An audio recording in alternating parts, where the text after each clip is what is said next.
Water allocation is one of the most important management areas that agricultural producers take into consideration. This is especially true in regions where irrigation is used to supplement in-season rainfall and water stored in the soil from off-season precipitation. The amount of water stored in the soil is commonly referred to as soil moisture and represents a volume of water stored within a plant's rooting depth or soil profile. There are currently many products available to approximate soil moisture. These include probes and blocks, lysometers, tensiometers, and even computer models. Today we will demonstrate the most basic method for determining soil water content, gravimetric sampling. This method extracts a sample of soil and takes wet and dry weight measurements to provide the percentage of water in soil by weight. In order to get an accurate measurement, we need to know a few characteristics of the soil. The first is the soil type and classification. This information can generally be found on the NRCS Web Soil Survey website. From this same site, you can also locate the soil bulk density, which is the ratio of soil mass per soil volume. This measure tells us generally how heavy or dense the soil is. In situations where tillage or organic matter may have recently influenced the soil, you can determine the soil bulk density yourself by following the example on the Texas AgriLife video determining soil bulk density. The tools necessary to perform a gravimetric soil analysis are an oak-field probe, light spray oil or silicone, a flathead screwdriver, a bucket or pail, quart-sized plastic zipper bags, small microwavable containers, a digital scale or balance that can measure up to 300 grams, a notebook and pencil, a calculator, and a microwave. A sample location should be selected to be representative of the whole management area or field. Once the location is selected, loose debris should be removed from the soil surface. The outside of the probe is then lubricated to reduce friction and soil disruption. To obtain the sample, push the probe vertically into the soil to approximately 1 foot depth. Rotate the probe clockwise 1 full circle and extract it from the soil.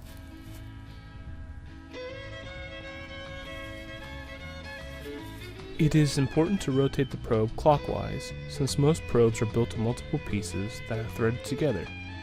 Rotating the probe counterclockwise may lead to segments of the probe threading off and becoming stuck in the soil. Once the probe and sample are removed, empty the soil into a bucket. Collect samples from 3 to 5 locations throughout the field.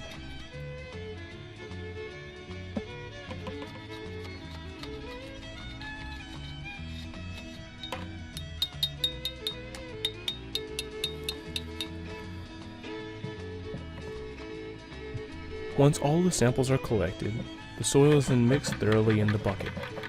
About 1 pint of the mixed sample is then taken and placed in a well-marked zipper bag. Mark the bag to include the location ID, the depth of the soil, and the sampling date.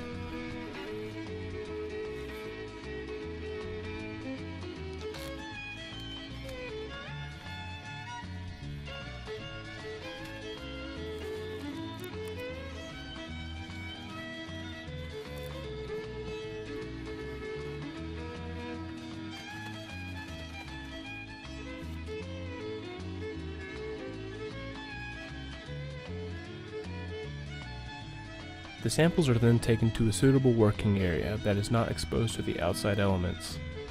This is where your scale and microwave should be located. From experience, if the microwave belongs to your mother or spouse, you should obtain permission before using it on soil sampling. The next step is to obtain a clean, dry, microwavable container and place it on the scale to obtain the net weight of the empty container. You should label your containers and record their weights, as this will save time during future soil moisture measurements. Non-porous glass containers are preferred, and non-wax paper cups are a disposable option. It is helpful to microwave the empty containers for about 30 seconds to make sure they are dry prior to placing samples in them.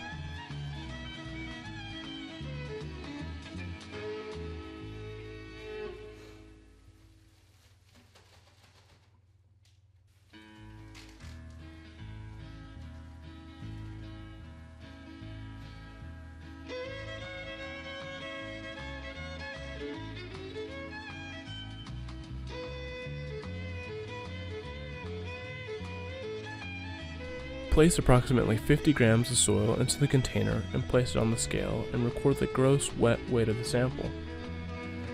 Place the sample in the microwave and close the door. If your microwave has adjustable power levels, set the power level to 7 or 8. Next, microwave the sample at this level for approximately 5 minutes. The reason we are microwaving the sample is to remove all water from the soil sample. We have to be careful that we do not overheat the sample, since we do not want to burn the organic matter in the soil.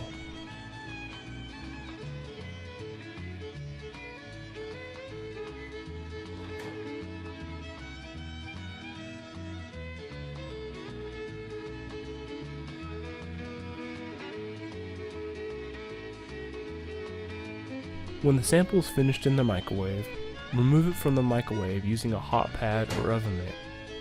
Allow it to cool briefly on a hot pad or cooling rack, and then place it on the scale. Record this figure and return the sample to the microwave for an additional minute at the same power level. After the additional minute, remove the sample and allow it to cool briefly, and then place it on the scale. Compare this weight to the previous weight to see if there is a difference. Continue to microwave the sample in 1-minute intervals until there is no change in the sample weight. Record the final weight of the sample as a gross dry weight. It will usually take less than 8 total minutes in the microwave for all the moisture to be removed from the sample. It may take more time if there is more than one sample in the microwave. Now we need to perform a few calculations with the measurements we have recorded. First, we will figure the mass of the dry soil and the mass of the water in the sample. The mass of the water is found by subtracting the gross dry weight from the gross wet weight of the samples. The mass of the soils is found by subtracting the net weight of the container from the gross dry weight of the sample. For the next few steps, we will need the soil properties we identified earlier. To find the volumetric water content of the soil, divide the mass of the water by the mass of the dry soil, and then multiply this ratio by the soil bulk density. This tells us the percentage of water that is in the soil that the sample represents. A more important number, however, is the actual volume of the water that a plant can use for each 12-inch depth in the soil. This is referred to as the plant available water, and is basically the total water in the soil minus the portion of water that a plant cannot extract. This is calculated by the following equation. The permanent wilting point water content for each soil type is found on this table.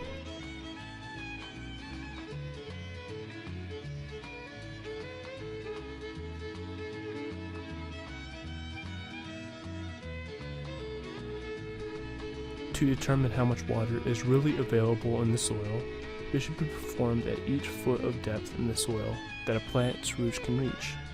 This is usually considered about 3 feet deep for plants in production agriculture. Let's look at an example. From our soil parameters, the soil type is Pullman clay loam. The bulk density is 1.47 grams per cc. The permanent wilting point for clay loam is 0.102. From our measurements, the net weight of the container is 189.98 grams. The gross wet weight of the sample is 242.61 grams. The gross dry weight of the sample is 237.64 grams. The mass of the water is found by subtracting 235.64 grams from 242.61 grams. The resulting mass of the water is 7.97 grams. The mass of the soil is found by subtracting 189.98 grams from 234.64 grams. The resulting mass of the soil is 44.66 grams. The volumetric water content is signified by the symbol theta sub v, while the bulk density is signified by rho sub b. We can find the volumetric water content by inserting some of our values into the equation. Theta sub v equals the mass of the water divided by the mass of the soil times the bulk density. Thus, 7.97 grams divided by 44.66 grams times 1.47 equals 0.26, or 26% water content by volume. To find the plant available water content in the foot of soil we sampled, we will input our measurements and soil parameters into this plant available water equation. plant available water equation equals a constant 12 inches times the bulk density of the soil. Subtract the permanent wilting point of the plant from the mass of the water divided by the mass of the soil. We then plug in our numbers and find that the plant available water equals a constant 12 inches times 1.47 open bracket 0.102 subtracted from 7.97 grams divided by 44.66 grams.